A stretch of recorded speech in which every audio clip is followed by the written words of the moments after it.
जय भीम, नमो बुद्धाय। मैं डॉक्टर वीरेंद्र कुमार सम्यक बानी टीवी में आप सबका हार्दिक अभिनंदन करता हूं।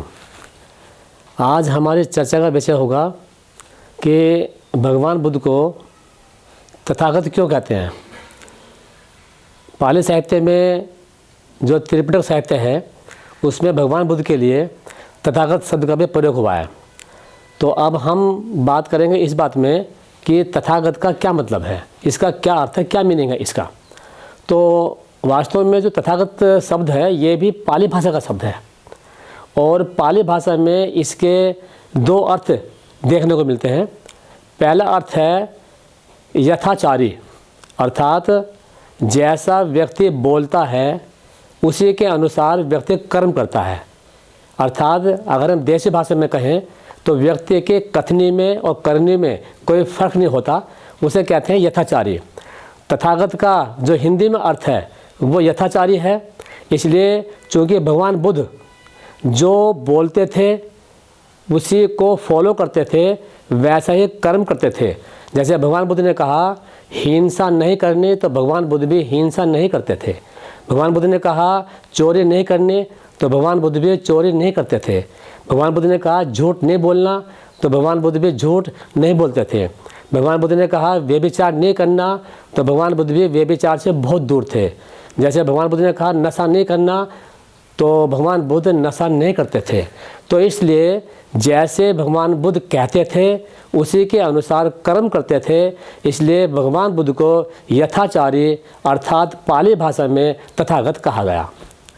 दूसरा अर्थ तथागत का ये मिलता है पाली भाषा में कि यह शब्द दो शब्द से मिलकर बना है। एक है तथ, दूसरा है आगत। तथ जमा आगत बराबर तथागत। तथ और आगत ये भी अपने आप में पाली भाषा के शब्द हैं। तथ का हिंदी में अर्थ है तथ्य अर्थात सच्चाई, और आगत का मतलब है आने वाला, अर्थात जो सच्चाई को लेकर आया, जो सच्चाई को लेकर आने वाला है, जो सच्चाई को लेकर आया उसे कहते हैं तथागत। जैसे कि बुद्ध ने दो सच्चाई हमारे विश्व के सामने रखी। पहली सच्चाई तो ये थी कि यह संसार क्षण क्षण में परिवर्तनशील है। दुनिया के अंदर कोई भी चीज़ स्थिर नहीं है। जो विचार हैं, हमारे मस्तिष्क की क्रियाएं हैं, हमारी चेतना है, पूरा ब्रह्मांड है, पूरा स्पेस है, हर जगह परिवर्तन होता रहता है। दूसरा जो बुद्ध का सिद्धांत था वो था प्रत्यय समुत्पाद, अर्थात हर घटना के पीछे कोई ना कोई कारण अवश्य होता है। बिना घटना के इस संसार में कोई भी घटना उत्पन्न नहीं होती। जब कोई कारण होता है उन्हीं कारणों के अनुसार कोई घटना होती है। भगवान बुद्ध ने कहा ऐसा होने पर ऐसा होता है और ऐसा होने पर ऐसा होता है। तो ये जो है, चूँकि भगवान बुद्ध जो भी बात कहते थे, ये दो सिद्धांत जो उन्होंने हमें दिए, ये प्रमाण के साथ दिए। वैज्ञानिकों ने बाद में वैज्ञानिकों ने इन दोनों ही सिद्धांतों को सत्य साबित किया। आज का जो विज्ञान है वो यही कहता है कि इस संसार में क्षण क्षण में परिवर्तन होता है, और परिवर्तन दो प्रकार के होते हैं, एक भौतिक परिवर्तन, दूसरा रासायनिक परिवर्तन। अर्थात जितना भी दुनिया में परिवर्तन है वो दो तरह से होता है, भौतिक और रासायनिक। इसके बाद में प्रत्यय समुत्पाद। वैज्ञानिकों ने सिद्ध कर दिया है कि जितनी भी घटनाएं हमारे इस विश्व में होती हैं सबके पीछे वास्तव में कोई न कोई कारण अवश्य होता है।